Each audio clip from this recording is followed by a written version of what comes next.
Okay, magandang umaga po sa inyong lahat at tayo ay magpapasimula sa buwan na ito at sa buong 5 linggo ng buwan na ito ay pag-aaralan natin ang tinatawag na Puritan Distinctives. Alam niyo po, yung aming iglesia, yung dati kong iglesia sa Los Baños, nung kami ay nagsimula kami sa loob mismo ng UPLB campus. At ang tinaglay naming pangalan, after 1 year ng existence as an mission outreach, ang tinaglay naming pangalan ay Puritan Baptist Church. At tinaglay namin yun ng 12 taon. Until in 1994, we had to move outside of UPLB and become established in a community.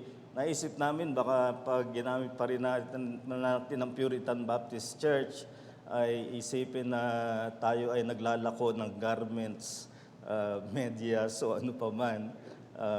This is a known brand sa garment industry.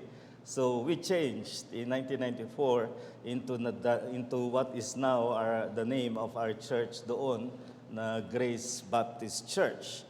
At siguro madalas nyo rin marinig ang ating mga pastor sa kanilang pangangaral dahil naririnig ko na they quote from the Puritans.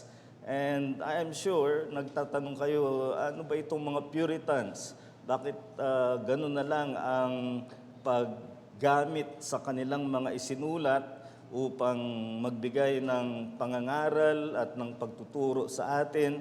Yan ang gagawin natin ngayong buwan, ay tingnan natin ang tinatawag na ano ba yung mga namumukod, ano yung natatangi sa mga Puritans. And for today, before we go to the actual distinctives, ay magkaroon lang muna tayo ng review in history and some general understanding and misunderstanding of the Puritans. So, una ay tingnan natin yung tinatawag na distinctives. Ano ba yung mga pinangahawakan natin na ikinaiiba natin bilang isang iglesia? Nagsisimula yan sa kung isang triangle ay yung pinaka-base niya, yung pinakamalawak na we share with many other Christian groups and denominations, we are Orthodox. And by being Orthodox, we mean we believe in those doctrines on God settled by the first 4 centuries against heresies. So the Trinity, the deity of Christ, these are beliefs we share even with the Roman Catholics because they are Orthodox, the Eastern Orthodox Church and other groups. But higher than Orthodox, we are evangelical. So yung mga Orthodox na binanggit ko like the Roman Catholic Church, Orthodox sila pero they are not evangelical. We are evangelical, which means we believe in the teachings that constitute the saving gospel. We believe in salvation by grace, that only Christ by His death and resurrection ay doon ang ating kaligtasan. Yan ang pagiging evangelical. But then, not all evangelicals are reformed, and we are reformed. And by being reformed, we mean we hold to the solas of the Reformation centered on the doctrines of grace. So may mga evangelical na karamihan nga sa mga evangelical ngayon, kapanalig natin sa paniniwala na ang kaligtasan ay biyaya lamang ni Jesucristo, pero ayaw nilang mas palalimin pa ang usapin ng biyaya at ayaw nilang tingnan sa katotohanan ng pagkasoberanong biyaya ng Diyos. Reformed people believe in grace, but grace that is much more biblically expounded at kaya tinutukoy natin dito ang doctrines of grace. And then, not all Reforms are what here is our focus of study, Puritan. Puritan, we practice the Puritan version of the Christian life and practice, and yan ang titingnan natin this month as God enables us. And still higher than that is, or narrower than that is, we are Baptist. So not all Reformed and Puritan churches are Baptist. Many of them are Pedo-Baptist. And yet, nakikipanalig tayo sa kanila bilang mga kapatid lalo na sa mga usapin na pinanghahawakan natin sa biyaya at kabanalan. But we are Baptist pagdating sa church government and the marks of the local church in terms ng sacraments of baptism and the Lord's Supper. Dito sa mga limang distinctives na yan, ang titingnan natin ay ang Puritan. Ang pagiging Puritan, why focus on Puritan distinctives? Now, sino ba itong mga Puritans? The most concise description we can give is that they were heirs of the Reformation and were reformed in theology. Sila yung mga second generation after the reformers ng 16th century. Sila ay nasa England ng 17th century and they were the heirs of the Reformation. They applied Reformed theology, however, in pastoral setting and social turmoil. Dito sila medyo may kakaiba sa reformers. The reformers were embroiled for the most part in controversy.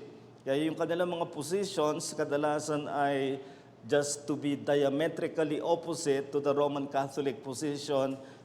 It's the product of controversies.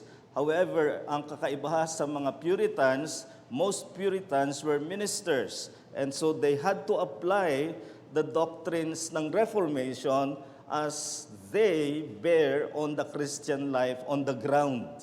Kaya hindi lang sila nagbigay ng mga doktrinang palaban sa posisyon ng simbahang Katoliko, ginawa nilang ang mga doktrina ay aangkop sa buhay ng mga mananampalataya na kanilang pinagpapasturan. Now let me just make the caution, this is not a neat division.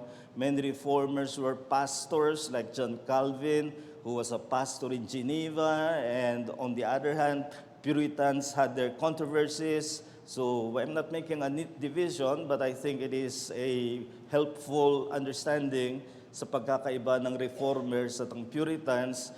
The reformers had to be in controversy with their division with the Roman Catholic Church. The Puritans had to apply the Reformed doctrines to the ground of Christian living. So, sino itong bakit nagkaroon ng mga Puritans? The Puritans emerged from the 17th century Church of England. Nang panahong ito, ang Church of England ay nasa ilalim pa ng Roman Catholic Church. It's a Roman Catholic Church, but it was in England. Ngayon, yung hari nung panahon na yon ay King Henry VIII. At siya ang nagpasya na ihiwalay ang Church of England from the Roman Catholic Church. So this is Henry VIII at siya ang may responsibilidad bakit naging independent ang Church of England from the Roman Catholic Church. And this was by making a decree known as the Act of Supremacy in 1534 ay naging independent ang Church of England from the Roman Catholic Church. Ngayon, maaaring itanong mo, bakit meron bang doctrinal position si Henry VIII na gusto niyang humiwalay sa Church of England? Meron bang theological controversy? No. The reason why the Church of England separated from the Roman Catholic Church as decreed by King Henry VIII was because he was smitten with a woman. Her name was Anne Boleyn. No, huwag niyo basahin Boleyn. It's not acceptable sa British ears. It's Anne Boleyn. So he was so smitten with her and wanted to marry her. The problem was he was already married. He was married to a Spanish royalty named Catherine of Aragon. Ngayon, humingi siya ng papal permission from the Pope na i-divorce niya si Catherine of Aragon.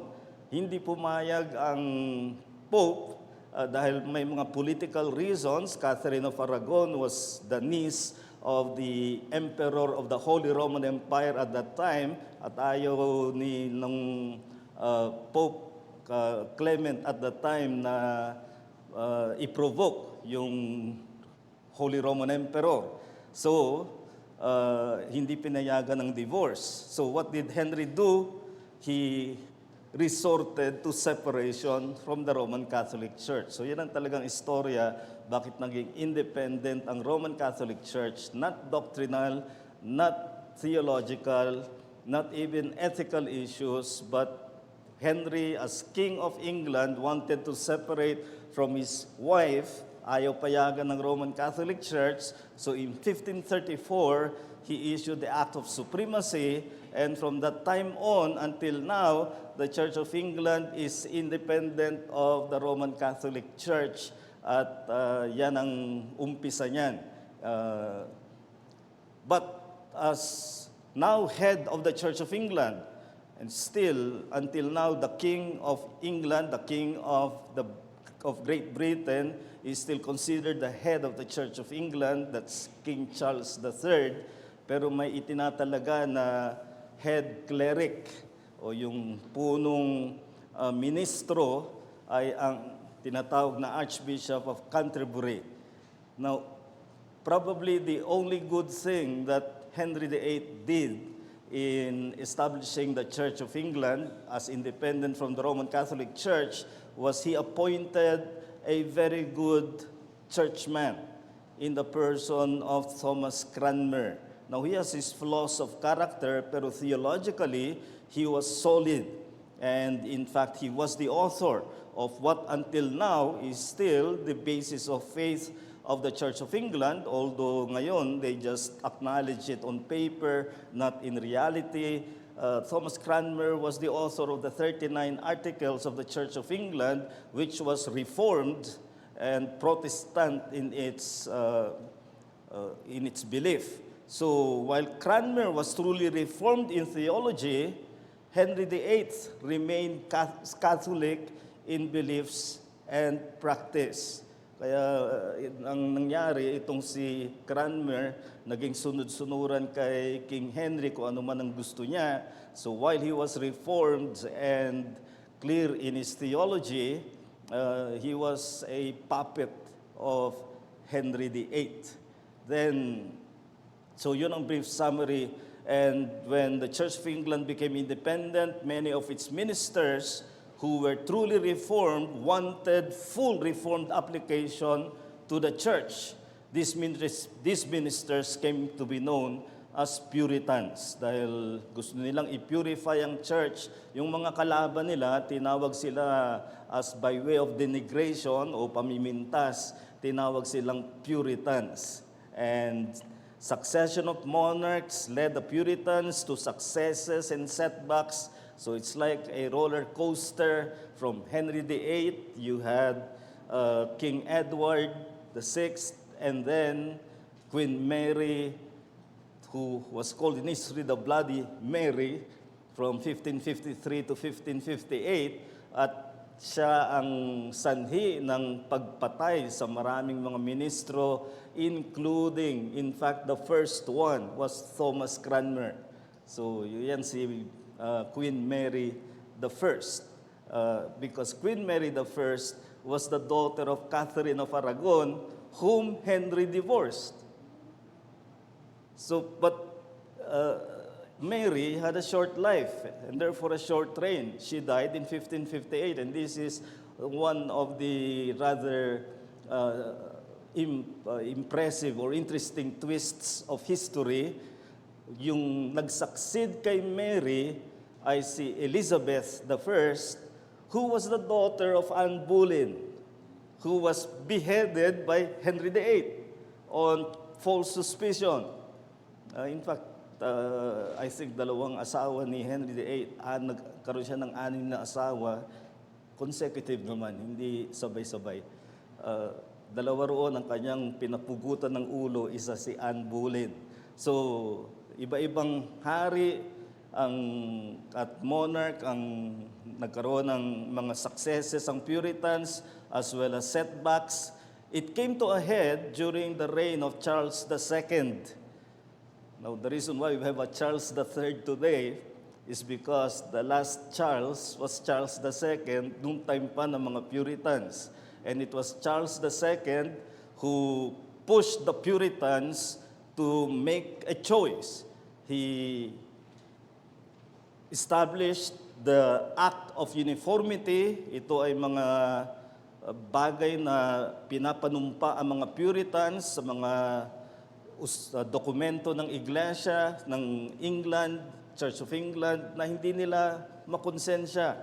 And when the Act of Uniformity was promulgated, more than 2,000 Puritans chose to be ejected from the Church of England to become independent and nonconformist ministers. In history, this is known as the Great Ejection, 1662.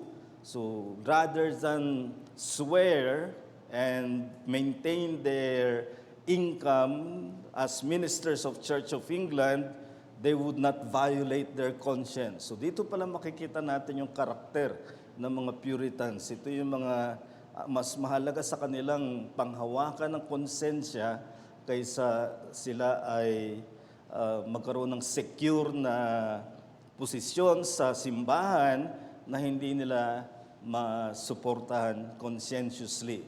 So that's the summary of history.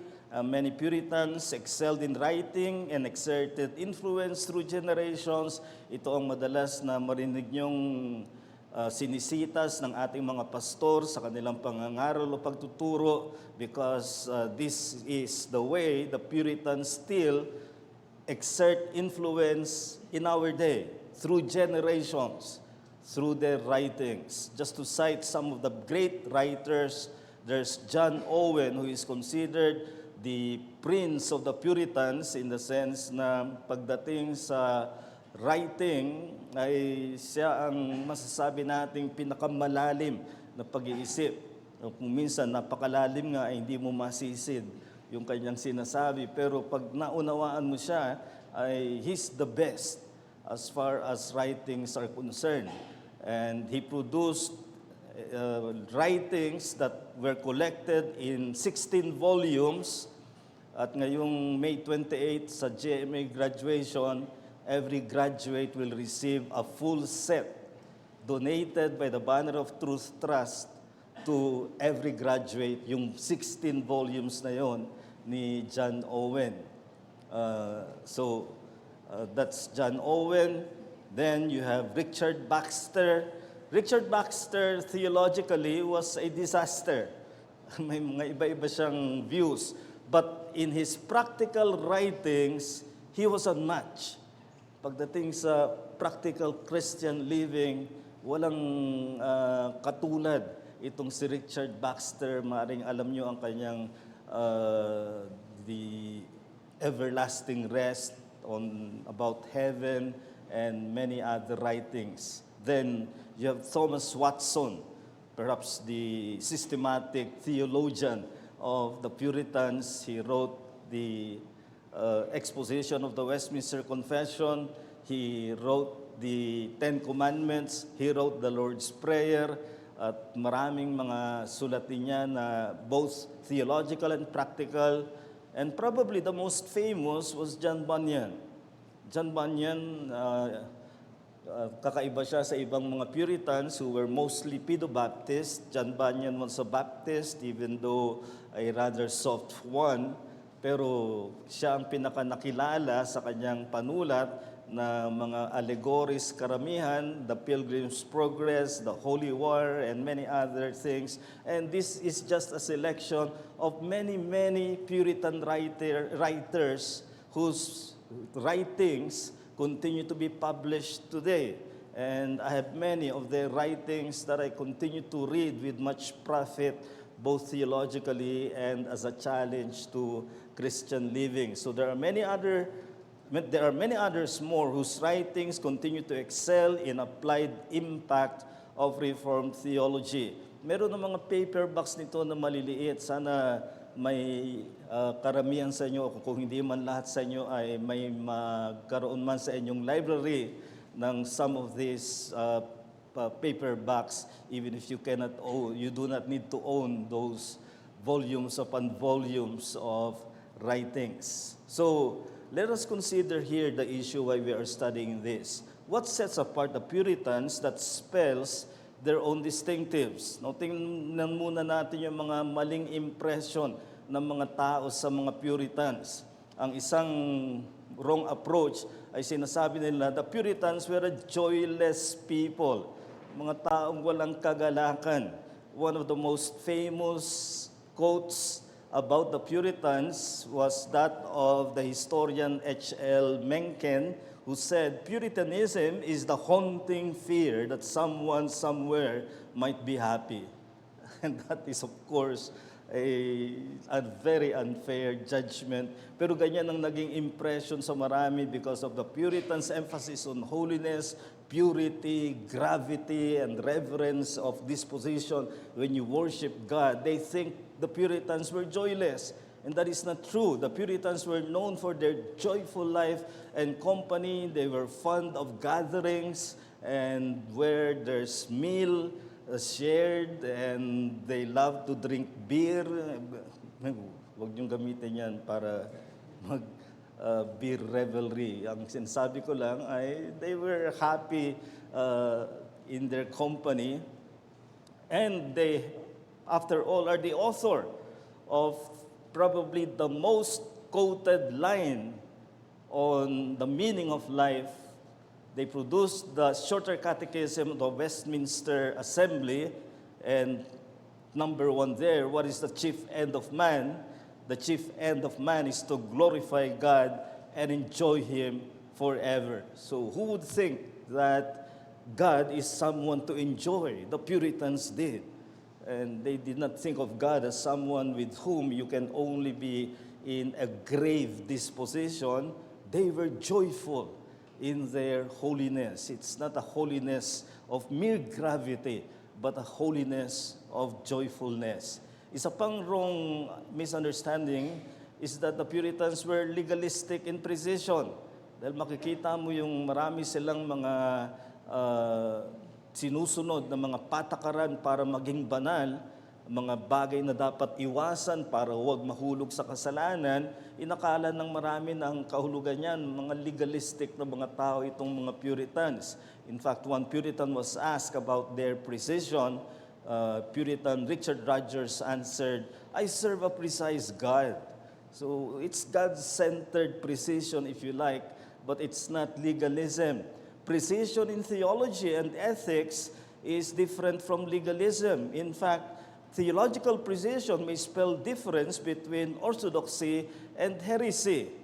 Halimbawa, nung kasagsagan ng pagtatalo tungkol sa kalikasan ni Jesucristo, diyan nagtalo ang Orthodox sa mga Arians.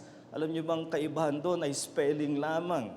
Ang sinasabi ng Orthodox, si Jesucristo, ang kanyang relasyon sa Ama ay homoousios, which means of one substance. Ang sinabi ng Arians, Arian heresy, na ang paniwala nila si Jesus ay mas mababang Diyos, ang kanilang key term ay homoiousios, similar substance. So isang letter lang ang diferensya, but it spelled the difference between orthodoxy and heresy. So it pays to be precise when it comes to theology and ethics. Pero hindi ito legalism. Ang legalism ay, the legalistic precision is about minute ritual distinctions. Yung mga maliliit na bagay, gagawa ka ng mga pagdidiin na batas. Yan ang sinabi ni Jesus about the scribes and Pharisees in Matthew 23:24. You blind guides, straining out a gnat and swallowing a camel. So gusto nilang pure yung kanilang tubig na iinumin. So meron silang strainer para wag ang mga maliliit na insekto ay wag masama sa tubig. Pero of course this is an exaggeration. Yung pinakamalaking hayop in Palestine, the camel, ay they swallow.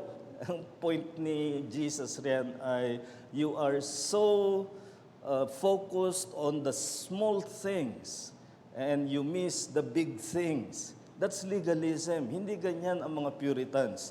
This generation, in fact, is very imprecise in theology and yet minutely precise in entertainment liturgy. Panoorin mo ang mga worship service ngayon and you can be sure they rehearsed it so rigidly. Para maganda yung kanilang sayaw, maganda yung kanilang musika, they rehearsed it rigidly, very precise, and yet when it comes to preaching, when it comes to theology, they are so loose and so imprecise. Then the last wrong approach, and this is something that to some extent we cannot deny. The Puritans were guilty of moral transgression in history. Now, marami silang sasabihin, pero we can admit there were two main blots against Puritanism in history which simply are indefensible. And we do not need to defend them. They are wrong. One was the execution of King Charles I after the English Civil War. Imagine nyo na mag-gyera ang Malacanang at ang Kongreso, magtayo sila ng separate armies at maglaban. Imposibleng mangyari yun ngayon. Pero nangyari yan doon sa England na yung kanilang hari na si King Charles I ay ayaw sumunod sa pinapanukala ng parliament at humantong sa digmaan. Ilang taon din yan. Sa panig ng parliament, pinangunahan ng isang dakilang mandirigma, pero isa ring Puritan, si Oliver Cromwell. And dinaig niya ang pwersa ni Charles I, and at the end of it, 1649, against the advice of wise people, Oliver Cromwell and his company decided to have King Charles I beheaded. At ang sinasabi nga ng mga historian, by his life, Charles I lost the monarchy, but by his death, he regained it. Kasi when he was being led to the place of beheading, he was so dignified, there was no fear, he faced his death with courage, and so ngayon, nakanonize pa siya ng Roman Catholic Church dahil sa kanyang dignidad at death. Kapag naririnig mo yung mga institutions na San Carlos University, iba pang mga San Carlos, that's Charles. Ganyan siya tinaguyod ng Roman Catholic Church. Mali ang ginawa ng mga Puritans. It's what you call victor's justice. Kung nanalo ka sa gera, ay basta mo papatayin yung pinuno ng nilabanan mong pwersa. At ang isa pa, nangyari sa pagtawid na ng Atlantic from England to America, ay yung Salem Witch Hunt in Massachusetts. Baka may napanood kayong mga film tungkol dito. Ito ay dahil sa rumor lamang ng mga kabataan at may napagbintangan at nagkasunod-sunod na bintang na sila ay mga witch. And at the end of it, 19 people were hanged, mostly women, due to a rumor that was proven to be false. And at the end of it, the governor of the Massachusetts province, state, had to issue a public apology. So these are two things that historians will tell you cannot be defended, and we should not. They were wrong. But we must remember, everyone is a child of his generation with blind spots. Ganitong mag-isip yung henerasyon na yun.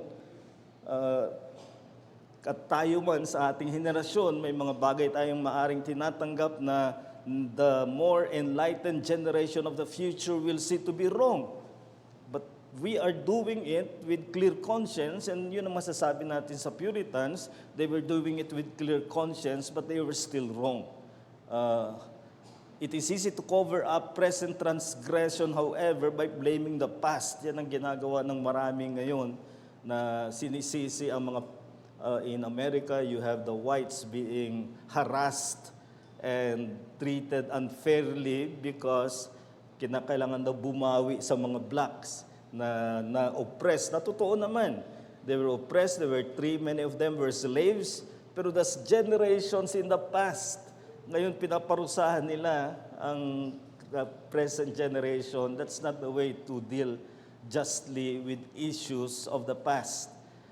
Now, why do we and why should we honor the Puritans and why should we study their distinctives? Well, una nating tingnan anong distinctives ang pag-aaralan natin. Dahil may 4 na linggo lamang ako pagkatapos nito, 4 ang ating titingnan na distinctives. One is their belief and practice of Sabbath sacredness or what we call the Lord's Day. Sa kanila, napakahalaga nito. At titingnan natin in the next lesson why and what we could learn and emulate of the Puritans dahil lang sa kanilang Sabbath sacredness distinctive. Ang ikalaw nating titingnan is the regulative principle of worship. Maaaring nagtatanong kayo, bakit ba tayo ganito sumamba? Bakit kung ikumpara natin sa mga mas naglalakihan ng mga simbahan, mukhang masaya sila at maraming entertainment and music and special numbers and all that. Why are we so simple like this? And I'm going to show you that it is not just out of ito na ang minana natin, kundi this is biblically founded. And the Puritans were the ones who stressed this with so much conviction and with biblical rationale. Ang ikatlong titingnan natin ay their emphasis on universal holiness in church and life. By universal, they mean in contrast with selective. Hindi ka pwedeng selective pagdating sa kabanalan. May mga tao na selective sila, parang banal sila pag dumating sa simbahan, pero pag nasa trabaho na, wala nang makitang kabanalan sa kanila, kagaya na lang sila ng mga taga-mundo o mga hindi mananampalataya. Hindi pwede ang ganyan sa Puritans. Ang Puritans, pag sinabi mong kabanalan, kabanalan yan sa iglesia, kabanalan yan sa trabaho, kabanalan sa lipunan, kabanalan sa pamilya. Wala kang ipipwera. You cannot just select what you want. You must be universally holy. And finally, one that you rarely hear today is the emphasis on sanctified heart and linked with the danger of apostasy. Isa ito sa masasabi ko sa 16 volumes ni John Owen.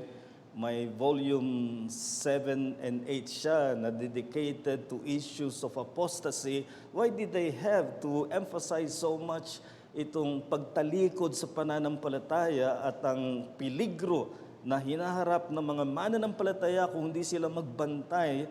This is a Puritan emphasis. So it's just 4 of the distinctives we shall be considering. And just as an item, gusto ko ring sabihin dito, Puritans, unlike most of the subsequent generations, including ours, the Puritans gave much thought on holiness in dying. O kailan ka nakarinig ng emphasis na paano tayo maging banal kapag papalapit na ang kamatayan? How will you magnify? And this is a biblical emphasis. If we die to the Lord. Romans 14:8 says. Philippians 1:19, Paul says, whether by life or by death, Christ shall be magnified in my body. And they took this very seriously. They wanted to die, and because death is inevitable, they wanted to die in a way that will magnify Christ. Can you imagine that kind of thinking? Sa atin, pag papalapit ang kamatayan, ang may isip lang natin ay paano ko maiwasan ito? Well, gumawa ka ng milagro. They are doing their best. Pumapalag sila na huwag harapin. The Puritans were not like that. One of the masterpieces of Richard Baxter, he wrote when he thought he was dying, and he wrote dying thoughts. At isang magandang basahin yon Pero nung matapos niyang isulat yon, nabuhay pa siya ng 20 years. But the point is, when he thought he was dying, he prepared himself. He wanted to die in a way that will glorify his Lord. So imagine that mindset of the Puritans, worth emulating. So the significance of the Puritan distinctives for our day, we can summarize with these 3 points. It challenges current loose evangelicalism. Namumuhay tayo sa isang napakaluwag sa usapin ng kabanalan sa mga evangelical churches ngayon. The emphasis is happiness, prosperity, and enhancement, peace, and other subjective states.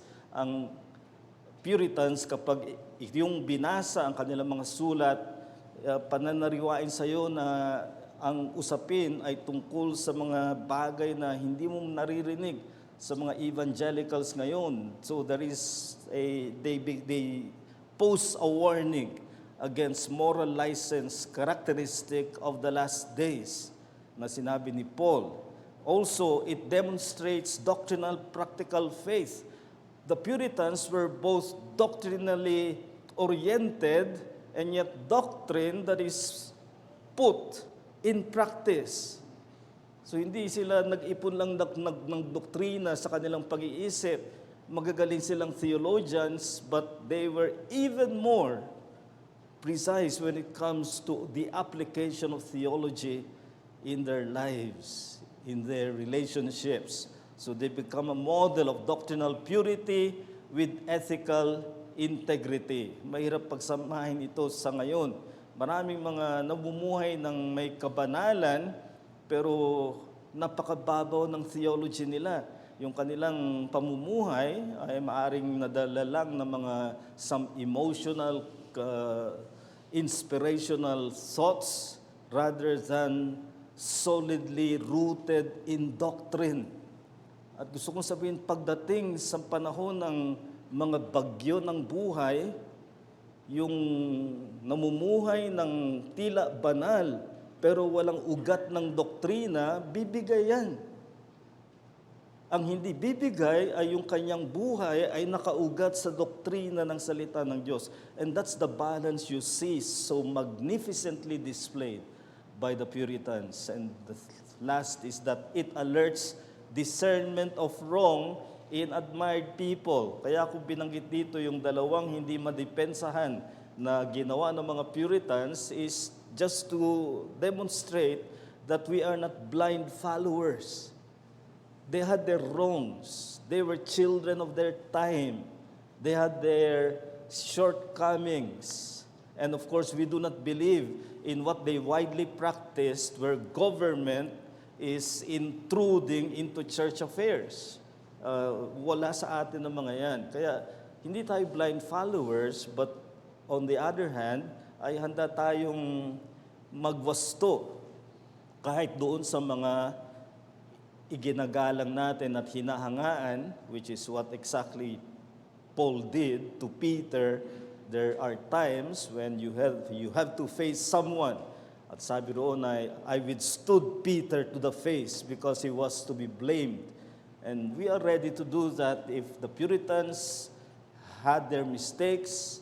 We treat them as mistakes that should warn us, but that should not deter us from emulating the good example of the Puritans. And the next 4 Sundays, we will be looking at some of those distinctives that I hope will be a challenge to us. So as a final reminder, merong pamanhik si Apostol Pablo, join with others in following my example, brothers, and take note of those who live according to the pattern we gave you. It means that one way to grow in holiness is to look at models.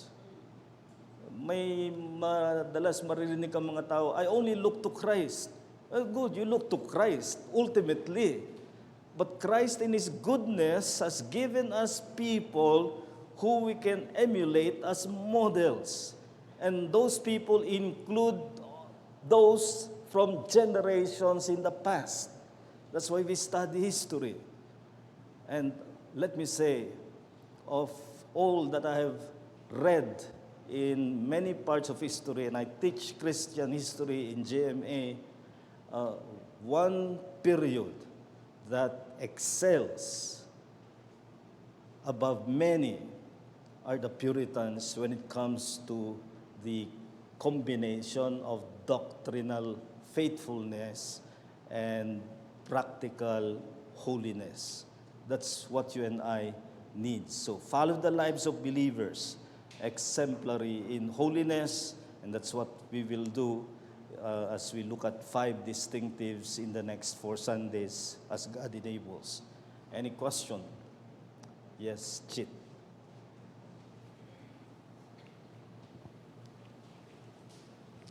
Pastor Ruel, maraming pong salamat sa napakagandang lesson. We hope to come early and on time every Sunday. Question Good. ko po. I'll say that for all. For all. Come early. Apo. As Reformed Baptists holding the 1689 Confession of Faith, how are we related to the Puritans? What are their roles in forming the confession? A very good question, and I have a very good answer. The Reformed Baptists, or they were called then Particular Baptists, copied the Westminster Confession in many places, word for word, but where they needed to differ, they did. And then they made a chapter of their own about the church, chapter 26. Pero in many places, they were copying verbatim. At sinabi nila kung bakit gusto nilang ipakita na kapanalig sila ng ibang mga reformed.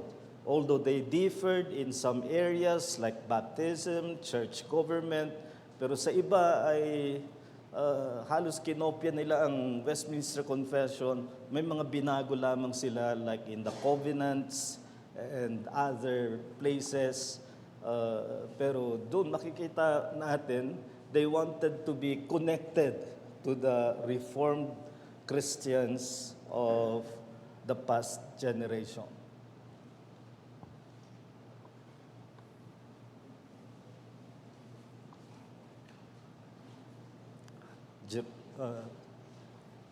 May si Wancho. Good morning po, Pastor.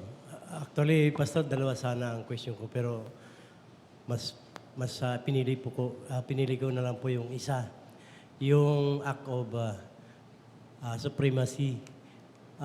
Yung po ba, bilang hari, kasi ang alam ko nung panahon kasi ang Katoliko makapangyarihan na yung Roman Catholic. So yung act of supremacy ba, is it yung pagkalas nila pag-separate nila sa religion? Nagsarili sila, nasa batas po ba yun o dahil sa kapangyarihan pong tinataglay ng hari?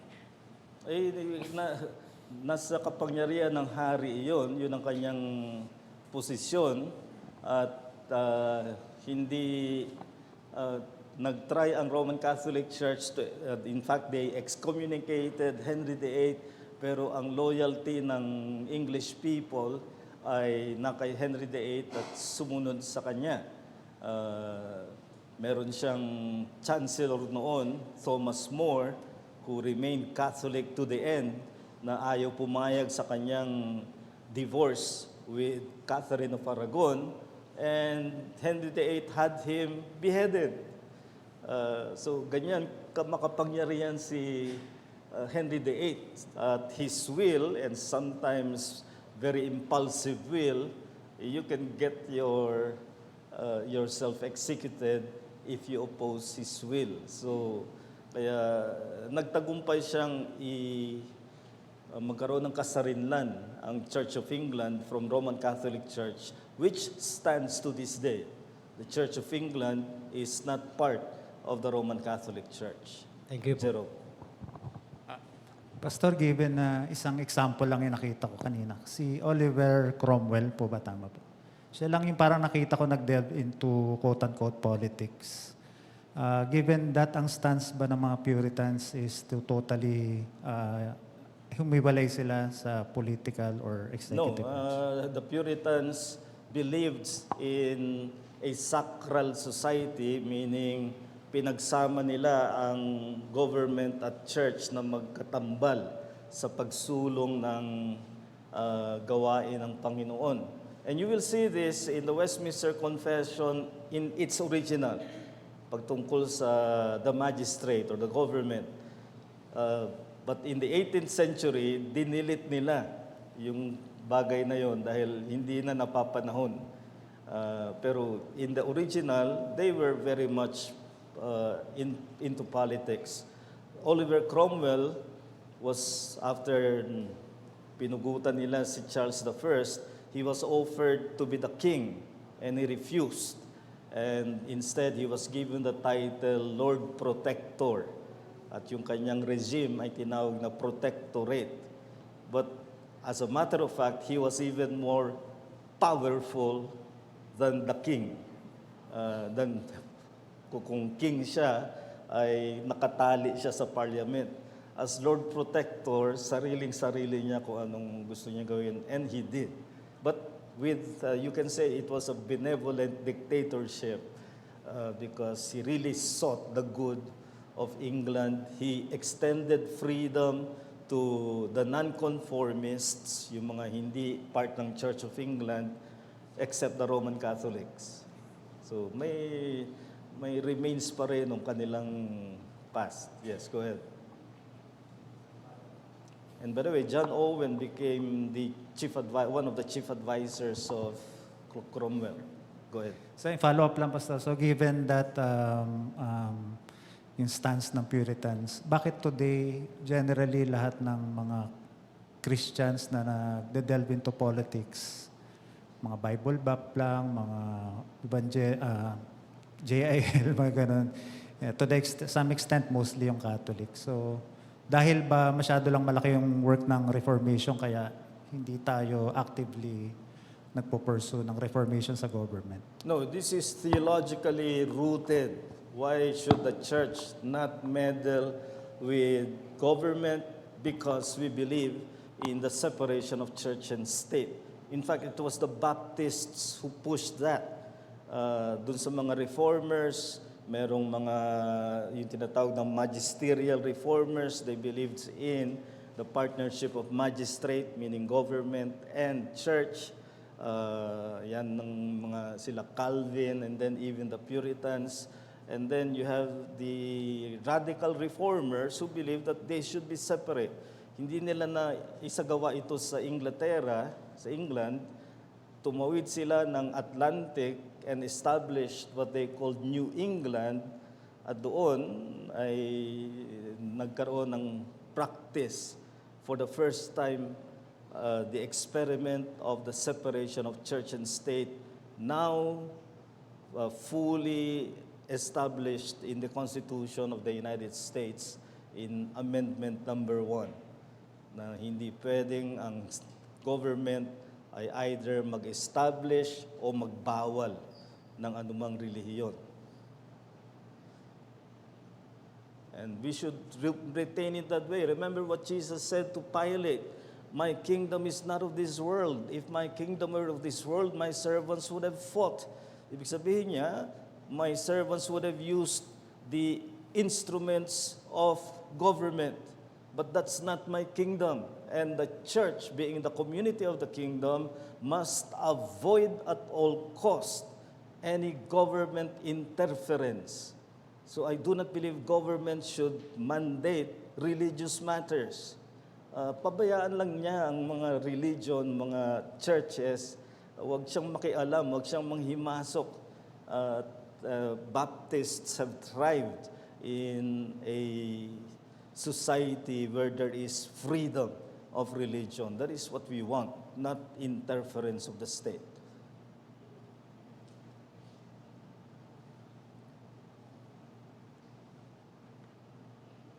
Okay, other questions?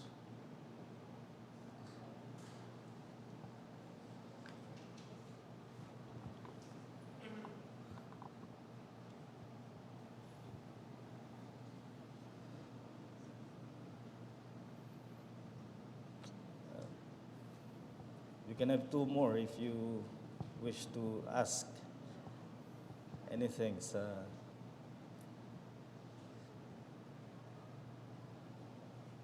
Kosan. Morning, Pastor. Maraming salamat po sa topic ngayon. Tanong ko lang naman po, sa mga kabataan po kasi maraming mga idealistic, mga patriotic. Paano, like for example, makikita naman natin sa balita, karamihan ang sumasali sa mga rally, mga kabataan. Pero bilang Kristiyano po, paano po kami pwedeng mag-participate sa politics in a biblical way? Individually and forming groups as Christians, walang masama doon. Ginawa yon ng maraming pagkakataon. There had been individual Christians, even Reformed, who became leaders of their countries. Abraham Kuyper, a solid Reformed theologian, became Prime Minister of the Netherlands, and he had a very good administration. And I can cite more. So individually, kung gusto mong pumasok sa politika, ay magpakabihasa ka, magpakagaling ka, at magpakabanal ka doon. Pero hindi mo trabaho bilang leader ng isang bansa na isulong ang interes ng iglesia. Pabayaan mo ang iglesia. At ang iglesia hindi dapat humanap ng tulong at ng suporta sa pamahalaan. Ang hawak nating kapangyarihan ay mula sa banal na Espiritu at pagpangaral ng kanyang salita, walang tatambal sa ganyang kapangyarihan, not even the powers of the state. So those who keep on saying, let's have a Christian president, if given two candidates, one is a Christian, the other is not, I will not be bound to vote for the Christian just because he's a Christian. I want to know their platform. I want to know their yung kanilang mga nagawa na at iba pang mga bagay. And if it is not incumbent on me to vote for the Christian. If I think the non-Christian is better for a just society, I'll vote for him. I may love the Christian more, but in politics, it's not Christianity that we are after, it's justice. Thank you, Pastor.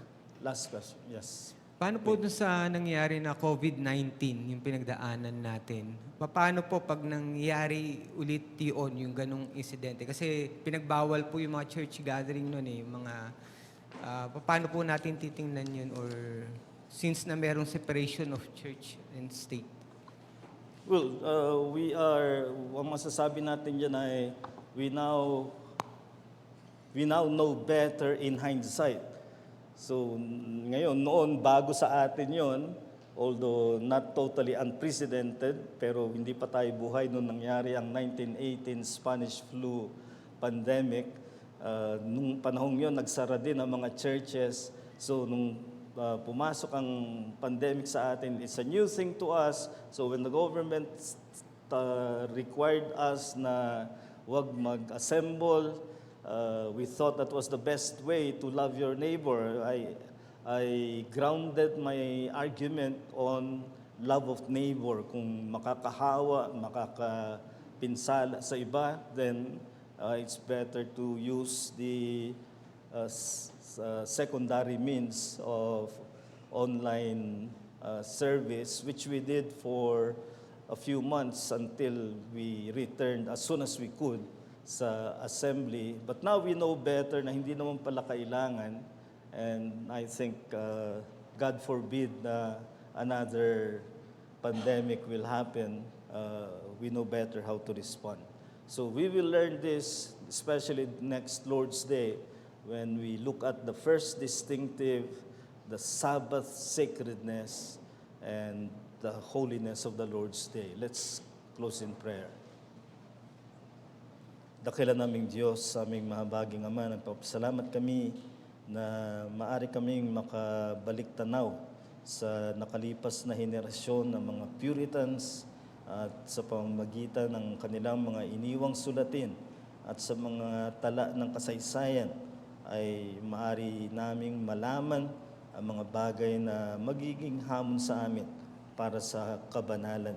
Tulutan mo, Panginoon, ang pag-aaral namin ay hindi nakatutok lamang sa mga tao, kundi tinitingnan namin sila bilang mga modelo, halimbawa ng mga nagpakalalim sa kanilang panggunawa ng doktrina ng iyong salita, ngunit ipinamuhay nila sa kanilang pangkalahatang pamumuhay.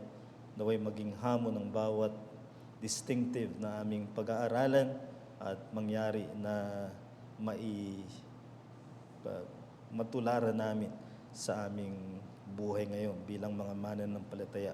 Sa iyo namin ibinabalik ang pasasalamat at ang paghiling ng iyong pagtulong upang mapag-aralan namin ito ng may kapakinabangan para sa bawat isa.